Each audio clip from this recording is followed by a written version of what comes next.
Okay, so we're recording.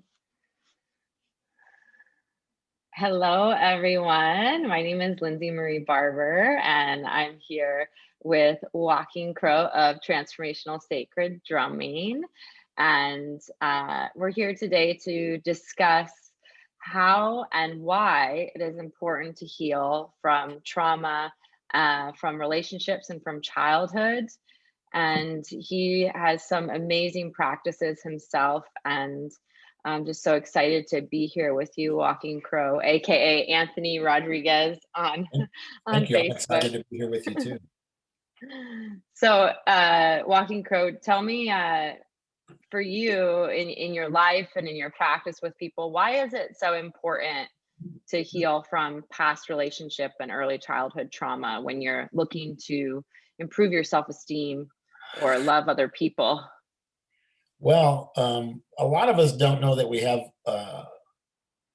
know that we have esteem, but we don't know where in the level we are. And what I learned about myself is I had very low self-esteem for a long time. I was in kindergarten at 5 years old. They tried to deconstruct me, and by hitting me, slapping me, pinching me, telling me I was stupid. The grading system at this particular Catholic school kindergarten was you were either an angel or a devil. So, and at the time, at 5 years old, I don't know anything, right? But over the years, I have an aunt that would say, when you were a little boy, you were a troublemaker. Her daughter went to that school too. So, and I was a little boy that was always wanting to run and play. That's what we do. And years later, I've been sober 29 years. I ran through the gamut of alcohol, drugs, women, you name it. Motorcycles, musicians, some of the musicians, all these things that I did, seeking me, and I didn't know what me was, what Walking Crow was, what Anthony who or what was. So you were, just to clarify, you were seeking outside of yourself to feel that sense of wholeness and completion, and not really knowing how to access that. Yeah, WHOLE. Yeah. And that's the kind of stuff that my guides give me, by the way. They give me the duality of words to use in a different way. And yeah, I was always seeking outside myself. And when I came into the medicine of energy healing, the school that I went to was Lionheart Institute of Transformational Energy Healing, Transpersonal Energy Healing. And they were based in Studio City, but the school where they taught the classes was in San Fernando at that school, that kindergarten property that I went to at 5 years old. That's so out of this world synchronistic. Right? Whoa. It's now a retreat center. So here I am. I'm at the bottom of the driveway thinking, how am I going to do this? I don't want to do this. I don't want to go here. Nope. But I went in and I went through the process, and there was a break and during the day, and I went outside and I was walking around the grounds, just kind of like taking it all in because it was different. It's all these years later, and it was different place. And I'm looking around, and I come around a curve, and there's a red-tailed hawk sitting there. Now, at that time, I knew nothing about totems, spirit animals, spirit guides, nothing. I knew nothing. I didn't even know what Reiki was or energy healing was. I didn't know any of that stuff. But so I come around the corner and I see this red-tailed hawk sitting there looking at me, and I'm looking at him, and I'm just standing there. And he turns and hops off and flies really low to the ground and goes up into the trees. And I'm like, well, that was something. I knew enough to know that meant something, but I didn't know what it meant. Mhm. Right? I'm okay with saying I don't know. So I turn around, walk back to the class because class is about to start, and I pick up. There was a hawk feather on the ground, which I still have today. I still have that feather 10 years later. Yeah, almost 10 years later. And I went in the class, and I went through the program of becoming an energy healer and all of that. And what they said to me was, what you learn here isn't going to come from here, isn't going to come from the book. What you learn here is going to come from here. I heard that because this is where I hear. I don't hear here. I hear here and hear here. And Yeah.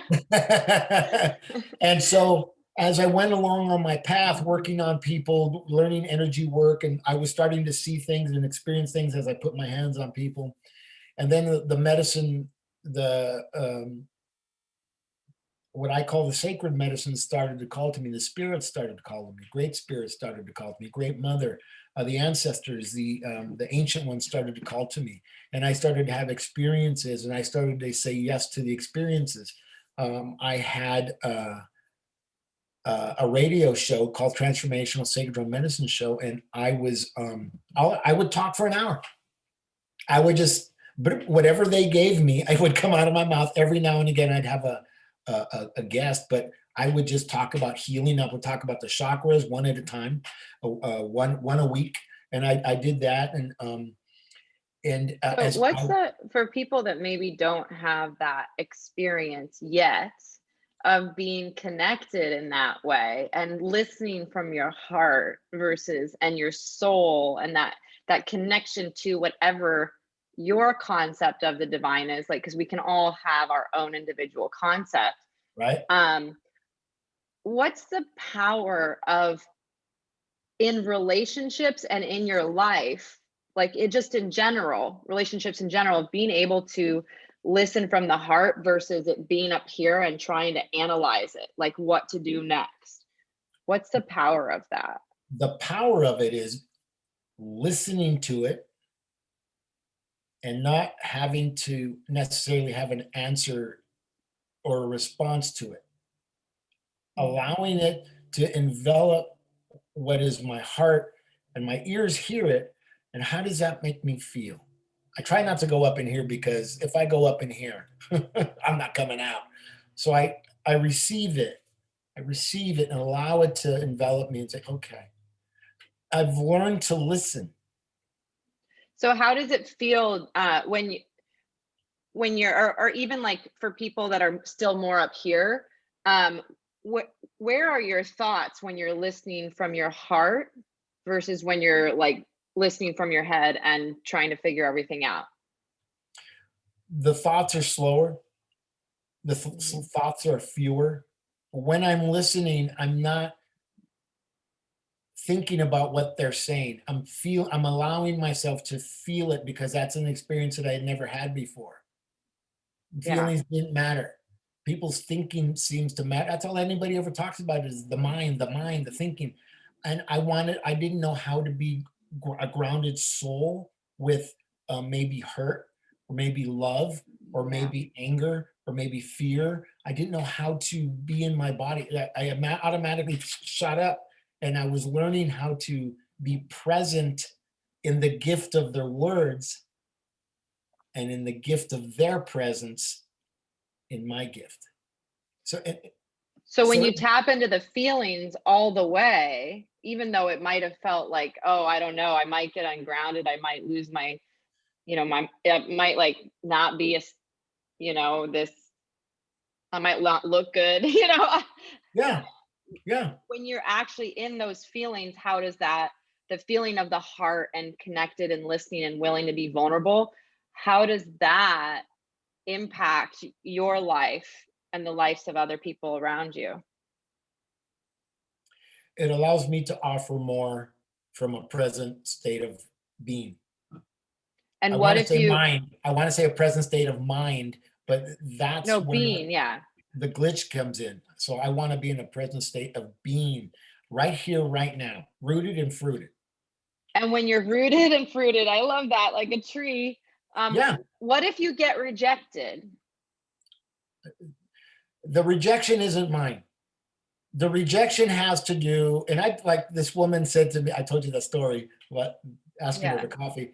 When people reject me, it's not personal to me. And how do you do that? How do you make it not personal? I practice by learning how to love Walking Crow, learning how to Yes. love Walking Crow so much. The best lover that I want to have is me. So if Lindsey comes into my life, oh, wow. And I want to mirror who and what I am and how I'm able to be present and right here, right now. And I want to mirror that to you, because what I know about you is you're right here, right now. You're present, and there's nothing to run from. There's nothing to be afraid of. Oh, there's no boogeyman anymore. There's nothing under the bed. When the lights turn off, there's nothing that's going to happen that doesn't happen when the lights are on. Mhm. And even if you make a mistake, what is a mistake really? It's an opportunity to try something different. So, the fear of failure, and it's funny because I came to Sedona. There's a guy named Master Seal in Los Angeles. I don't know if you know who he is. He's from Auckland, and he is a kahuna from the islands, Uh-huh. and one of my teachers. And in April, I went to Los Angeles, and he says, let's have lunch. Let's go to get some food and go to the park, because it was the COVID thing. And we're sitting there talking, and he says, I have to ask you something. I said, yeah. He says, you were talking about moving to Sedona, about going to Sedona. He says, then you just disappeared. He said, how much money did you save to go to Sedona? I said, I never said I was going to save money to go to Sedona. I said I was going to Sedona. I jumped out of the tree not knowing if I could fly or if I was not going to fly. It wasn't my Mhm. business to know how to fly. It was my business to jump. So the fear of the judgment of others and all that stuff, the shame and the way they like to shame you and talk about you, I didn't care anymore. I had stopped caring about that a long time ago, because it didn't serve me. It only served them. It served their fear. It served their angst. It served their fears. It served everything about them, but it didn't serve me. So that was none of my business anymore. Yeah, and Walking Crow. So I'm talking to Walking Crow, and we're talking about self-love, healing, and being that which you want in your life, and letting go of the fear and the unwanted thoughts. And initially, he had told a story about his childhood, and you had gotten to a place where I could tell that it was, you were talking about healing, about moving through the healing space of that, and then we sort of transitioned into talking about how to step out of that space and not, and just jump, just be, I don't need to know how to do it, I'm just going to jump, and shifting, transforming every thought into an opportunity, every even unwanted thought. And I just want to go back a little bit about so about healing past relationships, because you've had a few of those past relationships, and One or um, two. that that's like we all have, and that childhood that experience of shame. How did you heal that for yourself, or if you want to tell us about the work that you do, the transformational sacred drum um, medicine, like how that supports other people in healing, because I think for a lot of people, they understand what we're talking about, right? They're hearing it up here, and they might even be feeling it down here a little bit, but Mhm. sometimes if we don't fully process those early experiences or those past experiences, it's hard to get from here down into here, because we have this, we don't want to get hurt again. I'm going to use this example. My last marriage, I got laid off from my job. I was working for a tech company in Los Angeles. I was the Adobe sales guy there when Adobe was going from hard copy to cloud. Hmm. So I was in essence selling myself out of a job. I was their Adobe person on site. Well, that job went away, and my new wife that I just married in January, and then I got laid off in March, April. Um, she was in the corporate world. She's also a healer. Um, I didn't want to look for a job. I wanted to move forward in my healing practice and do what it is that I do. And she said, no, you need to get a job. You need to get a job. Uh, she got sick, bilateral pulmonary pneumonia. Heart, lungs, air, I love, I'm loved. Heart, lungs, air, I don't have the capacity to love. I don't have the capacity to be loved, right? Yeah. I'm getting the energy. Yeah, the energetic. She started to disconnect because I didn't want to get a job, and I was looking for a job, but I was half-heartedly because I wanted to move forward for me, for us. Because if I move forward for me, say you're my partner, if I move forward for me, I'm also moving forward from you. She didn't see it that way. Her fear said, you have to get a job, get a job, get a job, get a job. And I couldn't do that. So she got sicker and sicker and sicker. In fact, the day that she got sick, I was leading a group called Tribe of Healers Tribe that a work partner of mine and myself started in Sierra Madre. There was 54 people there that day. And the woman who owned the studio was terrified of speaking. And I said, I'll do it. So I stepped into the circle, which is powerful, of all these healers, 54 healers. And I could hear the coughing starting in my then wife. It got worse and worse. See, I had stepped in. I had stepped into my power. And over time, she was sick for months.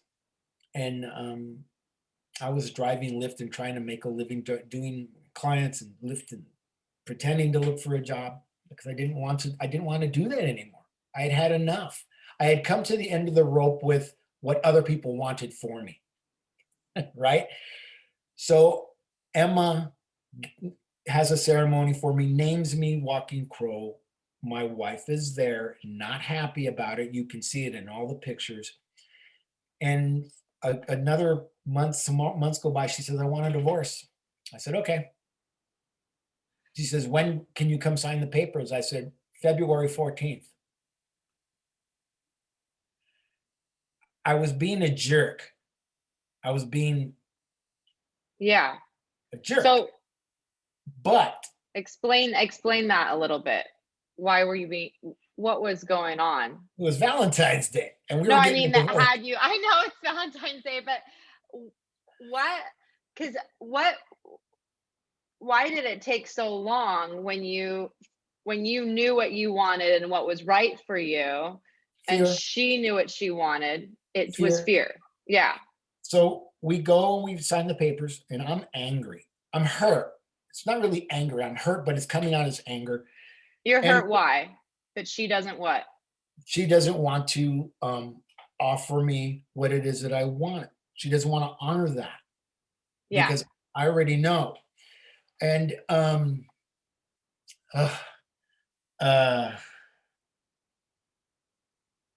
so we get the divorce. And what I realized that day after we signed the papers was, if I loved her as much as I felt that I loved her, why wouldn't I sign those papers on Valentine's Day? Why wouldn't I honor her in that way, give her what it is that she wants so she can find happiness wherever she wants to, needs to, looks to find happiness? Why wouldn't I?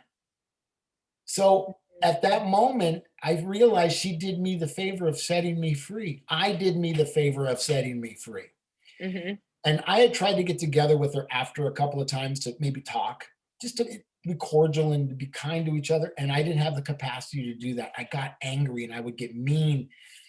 And about a year ago, I saw her at an event and I reached out and said, hey, how you doing? I hugged her. And I had the capacity then 2, 3 or 4 years later to do that. So I was kind and asked about her kids and all this stuff. Then shortly after that, I sent a text message. I said, hello, it's good to see you. Good to have seen you. Great to talk to you. I would love to chat with you at some point if you have the opportunity. If you decide that you don't want to respond, that's a response. I just didn't have the capacity to have that conversation previously. I have the capacity now. And I left it alone. I never heard from her again. what I realized that I had decided to just totally let go of other people's responsibility for moi. Mom's Yeah. responsibility, my wife's responsibility, all the ex-girlfriends who were busy trying to make me happy or change me, otherwise, all that stuff. It was not my business to go backwards. It was my business to go forward. Yeah. So, Walking Crow, when you let go of that, and we're again, my name's Lindsey Marie, and this Walking Crow, he's a transformational sacred drum healer, and we're talking about healing past relationships and also shifting thoughts and shifting from your head into your heart. And just to catch up people that are just joining now. And so, Walking Crow, when you, I lost my train of thought for a second. When you shift, when you when you let go of needing to do and be what other people want, like from childhood, our parents are the first ones that taught us that we needed to be a certain way, and then school, how the school, you were bullied at school, how our friends, not even just our teachers and our parents, but also our friends taught us that we needed to be a certain way to be initially survive, and then to love and be loved. And so to let go of that pressure, what does that open up for you in your relationships going forward, and your relationships with friends, and your relationships with women that you're dating? How does that open up space for you in your life? I I don't, I'm not a, first, I'm going to say this again. So I'm not a joiner. I stopped trying to join anything for the sake of being wanted or liked. That's none of my business, because if I don't want me, why would anybody else want me? So I spent a lot of time alone. I mean, a lot of time alone. I've spent a lot of time in ceremony, out rattling or hiking alone, and walking in nature, and gathering medicine, sages and plant medicines and things. I started downloading abilities to do things, speak in languages that I didn't understand, make drums, make rattle, all these things. And I started to see them for what they are, my creations, a creation Mm, from within, not from out here, right? It was a creation from within, because I didn't know how to make a drum. Nobody taught me how to make a drum. Nobody taught me how to make a rattle, not in wow. this lifetime. Nobody taught Nobody me really. to go out about medicines. So, and I own it. I stand in it. You know, people talk about meditation. My meditation is completely different than a lot of people, maybe not, because I will get up in the morning, go in the and make coffee, come back to bed, get in the bed. Sometimes I'm in the bed for 2 or 3, 4 hours, sitting quietly, not eyes closed, fingers, legs crossed. No, just there. And as I'm doing that, I'm channeling. And if you look at my Facebook page, there I have hundreds of quotes that are attributed to Walking Crow, that have come from the channel through my heart, through my voice, my fifth chakra Hmm. of fingers, hands, and pen, and thumbs, that go out there. And I remember one day somebody said, from my sobriety, "Why do you always quote yourself?" I said, "Well, there's no wisdom in quoting a Lincoln or whoever. That's easy. Hmm. There's no inside of that. That's outside source." So I started listening to the inside source. I said, "I have something to say." So I Mm. say it. And I don't apologize anymore for what I say. I don't apologize if you don't like it. I'll say sometimes, just to be funny, "Sorry, not sorry." you know, So when you're in that space, when you're confident and comfortable being by yourself, you're walking with spirit, whatever that means to you, you're downloading, you have this relationship with nature, with yourself, with God, whatever that is, with yourself, and you're unapologetically you, then what kind of people do you attract into your life? people who want to be like me. Yeah. And like I said, if you and I were, oh, I want to mirror for you what I would like to have in my life, what I am in my life. For me, I'm going to mirror that for you, because maybe there's something there that you have to offer me. People who come to me, literally, they want to know, how did you, they want to know the how. And I tell them the how. I share the how. I share the why. And the how is the why, the was. I share the stories of my life. And I don't just share the stories as a victim, as being shamed. I share the stories as medicine, and how I overcame and overcome, and I can and I will and I do. Mm-hmm. Because where I come from, I'm Mexican American. You hear George Lopez joke about the way he was treated, and he turned his pain into a joke, but he's missing a kidney. He's a Yeah. diabetic, sacral. I don't want to die that way. I realized that I didn't want to die the way other people die. And I wanted to live the way I want to live, Mm-hmm. free, sovereign, honestly, without fear, without shame, without any of those things. And there are people who try to shame me, and they can't. They can't anymore, because I say no to that. You are not my business. Your pain, that is none of my business until you make it my business. And then we're going to have a conversation of sorts. But it's not going to be about trying to shame me, or take away from me, or lessen me. I want to mirror for people what they would like for themselves.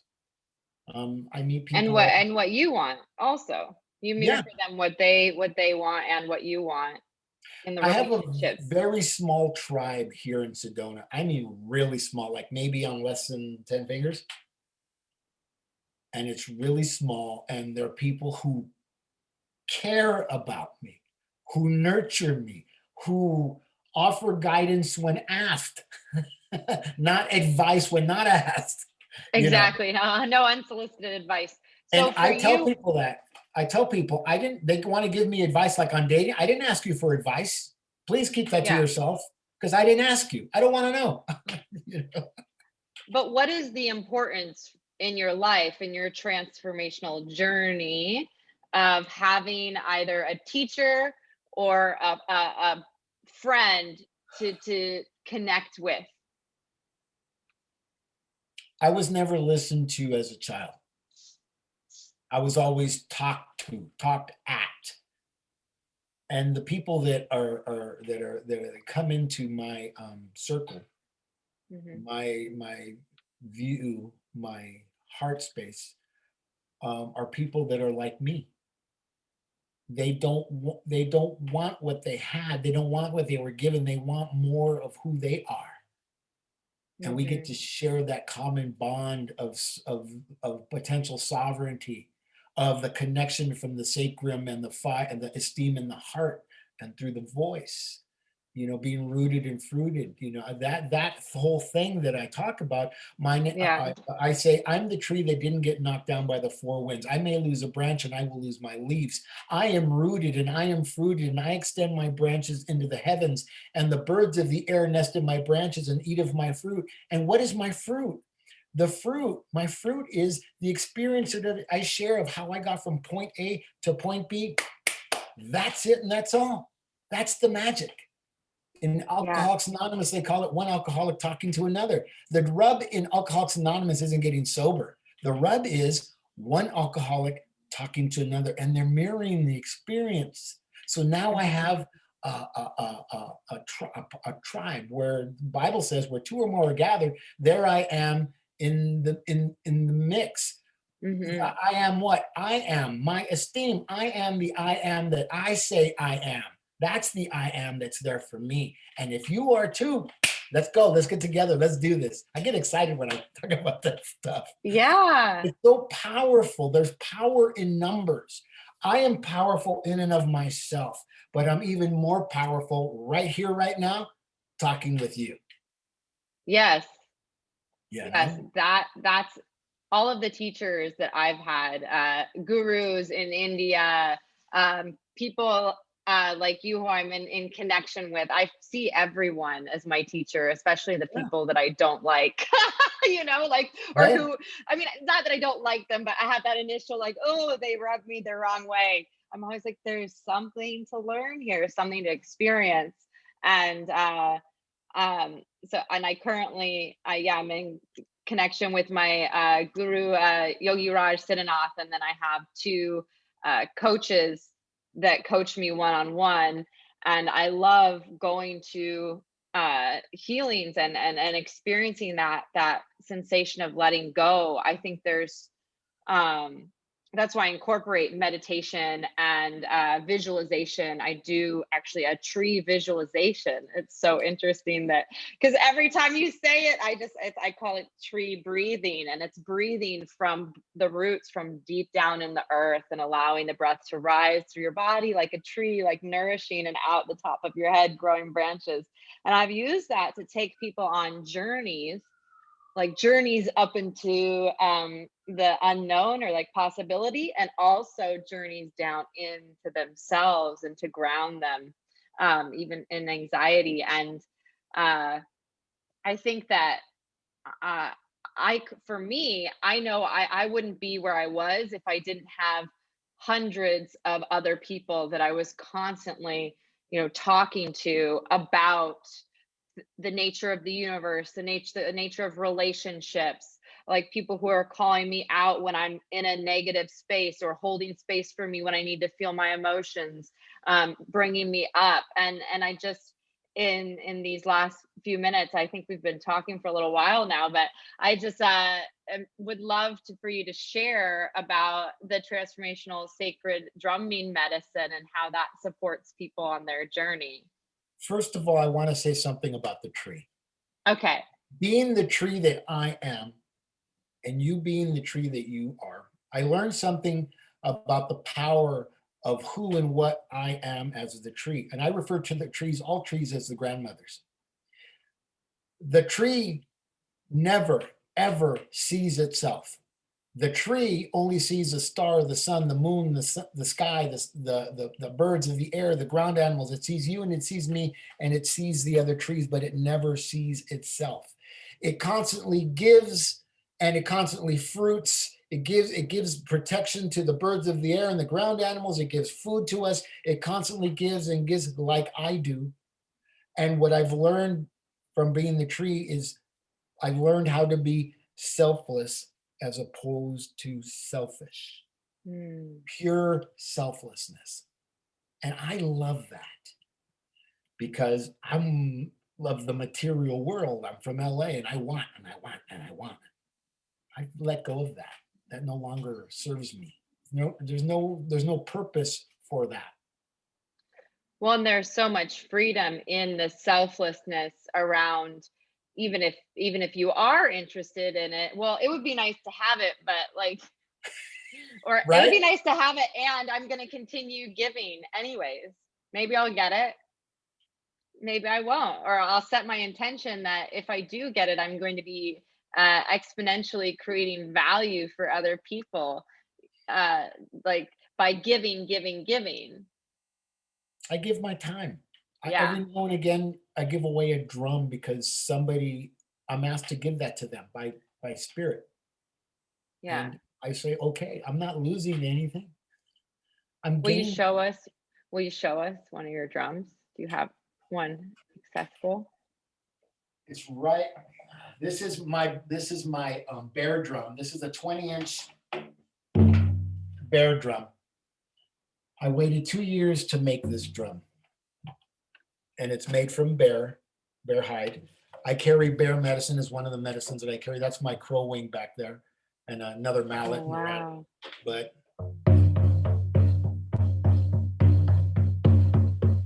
hey, hey, Shania, hey, hey, hey, hey, hey, Shania, hey, hey, hey.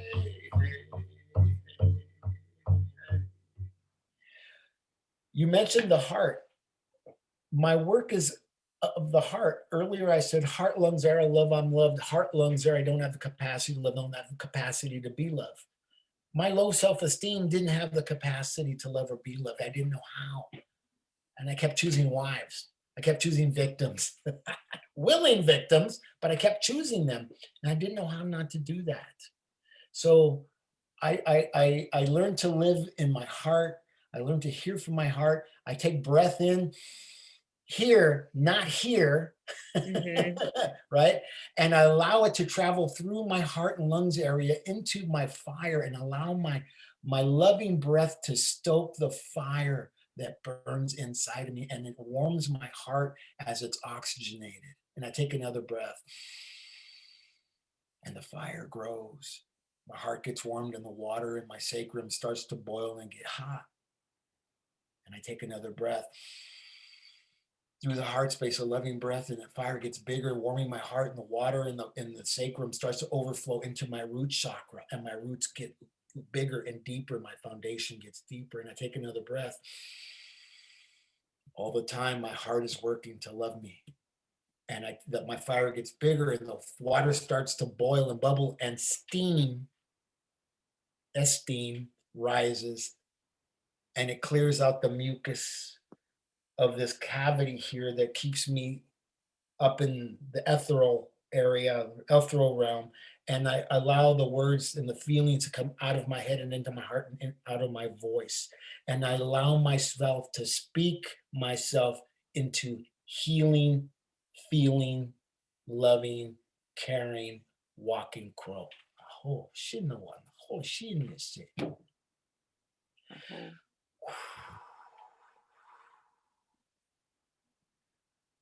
There is so much power, and they've actually, now that the science has learned to study the heart and energetically, when you breathe into the heart and the meditation that you did, and I have a meditation for that as well too, and yours is so powerful.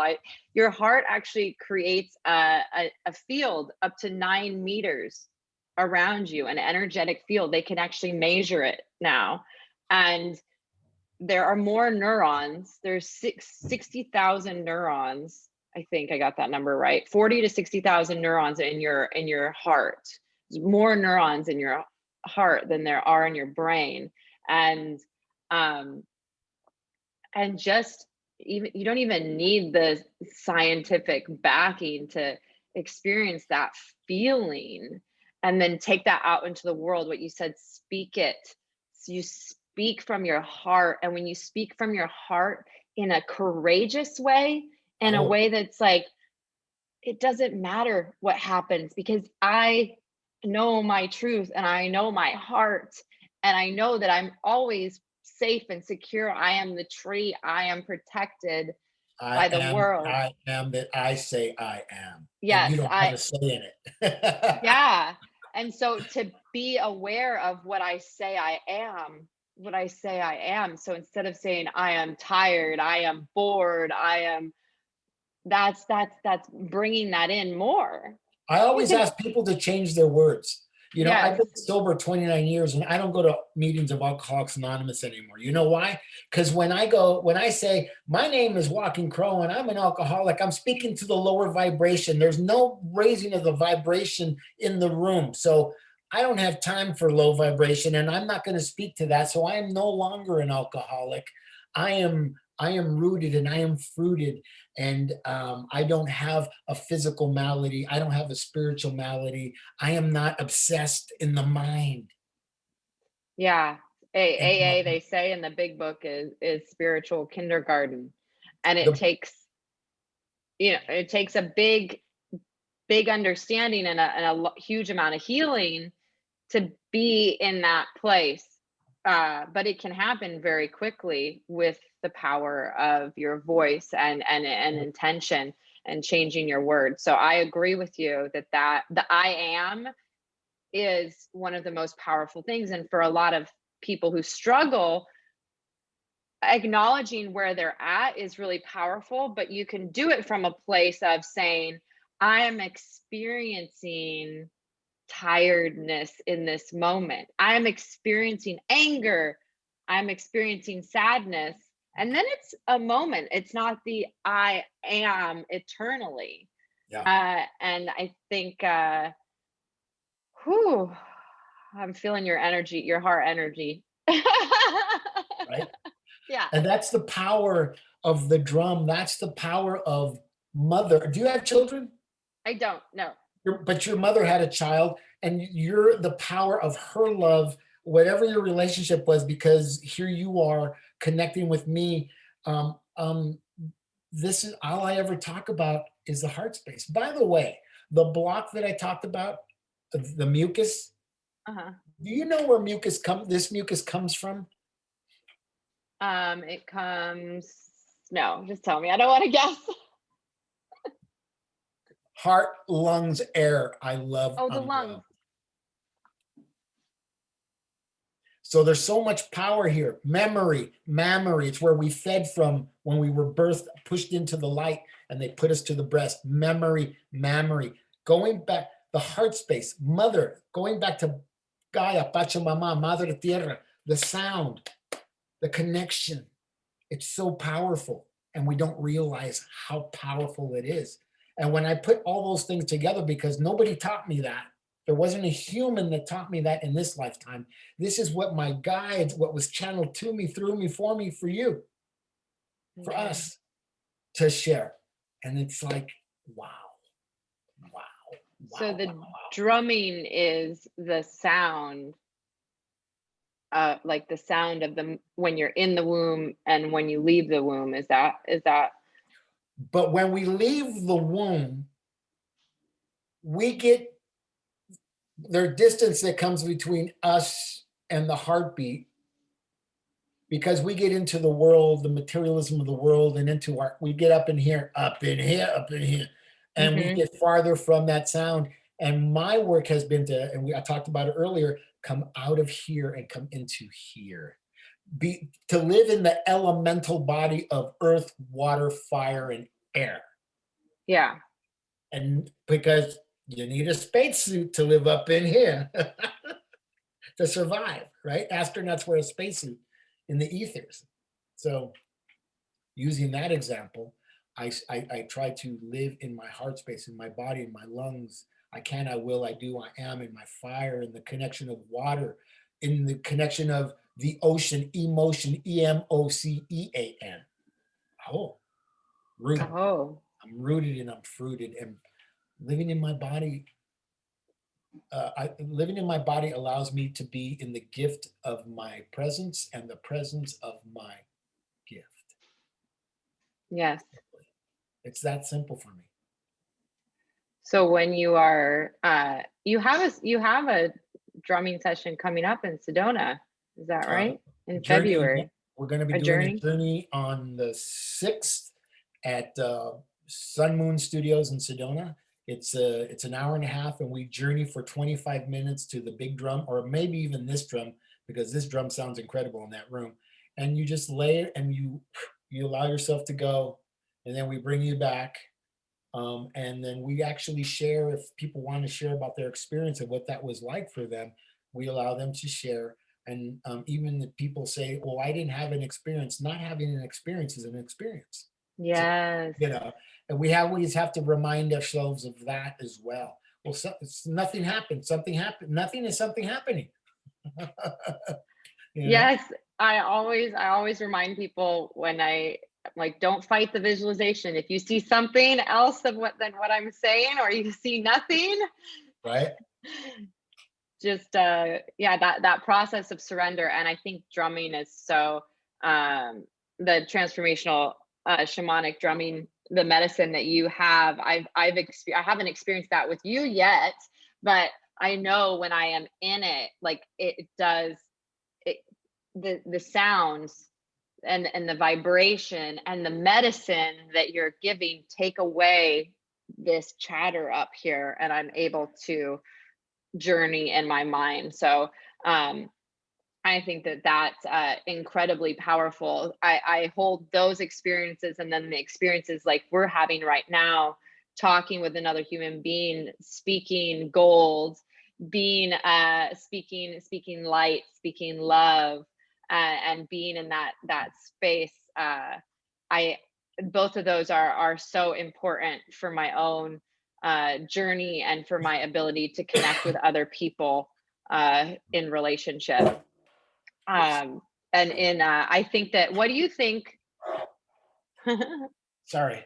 you think there's a different type of enlightenment to be had, like once you have that self-love and self-connection and connection to your guides, uh, do you think there's a different type of enlightenment to be had in a intimate relationship with another person?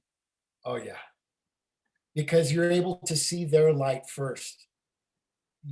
They don't. I'm not concerned about them seeing mine. I already know what people see when I know that when I walk into a room that I fill the space.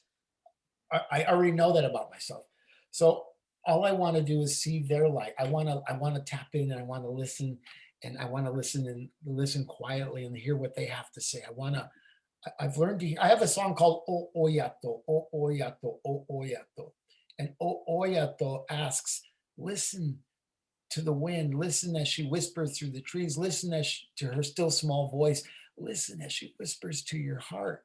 If we could all listen as they whisper to our heart, man, it'd be a short night or a long night, you know. But the listening, because nobody's really listening. Everybody's busy with their devices and their earbuds and this and their that and Or the other. figuring out what can I get or how much should I give to, am I going to get what I want? Yeah, letting And go of that but transactional. I know that if I'm willing to give of myself, Mhm.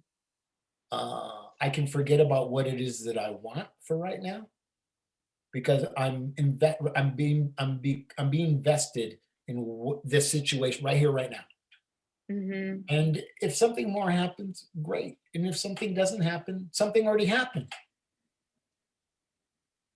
Yeah. Not my business what the end result is. So is there any risk then in when you, once you have that steadfast courage and power of self-love, is there any risk? Because a lot of people think there's a risk in involving yourself romantically with someone else, or it might be a burden. How do you shift that? There's a risk if you're in your fear and you're in your wounds. There's a risk, but once you let go of all that was not mine to carry. I was 238 pounds and I'm What? 160 now, and people say, how did you do it? I said, I stopped carrying the baggage that wasn't mine. We weren't born with a backpack. Stop carrying that crap. So once I let it go, I'm able to. I'm very flirty. When I I can when I'm with tell. women, I'm just like, huh? I said I can tell. You could tell. I'm very flirty, and but that's my nature. I was married to my second wife, and we were in a restaurant one day, and she said, why are you flirting with the waitress? I said, do you like your food? Because there's a purpose for everything. Do you like your food? Well, what are you talking about? Is your food good? Was it served in a timely manner? Was it delicious for you? Well, yes. I said, you're welcome. Not everything is about sexual experience or that. Yeah. Sometimes flirty is about other things, Creating joy. creating connection, Yeah. you know. But I have to, It's time. Yeah. So it was nice connecting with you, Walking Crow, and you can right, follow Walking Crow at, where do they follow you at? at www.sacreddrummedicine.com, or you can find me on Facebook at Anthony J. Rodriguez, parentheses, Walking Crow, or you can find me on Instagram at Walking Crow _ Sacred Drum Medicine, or on YouTube at Walking Crow, Transformational Sacred Drum Medicine. Awesome. And so if you want more information on Sacred Drum Medicine, or if you're interested in coaching with me, you can also direct message me or find me at lindseymariecoaching.com. And we've talked about today about healing from trauma of early childhood, of healing past relationships, and the power of being so in love with yourself that that nothing can phase you. It's your vulnerability is your strength, because that Oh, true love for yourself is the power that you share with other people in your lives, and is the gift that you give to the world. So Thank you for being with us here today. And we look forward to the next time we get to talk. Yay. Yay. We'll see you soon, everybody. Oh, by the way, if you need to reach me,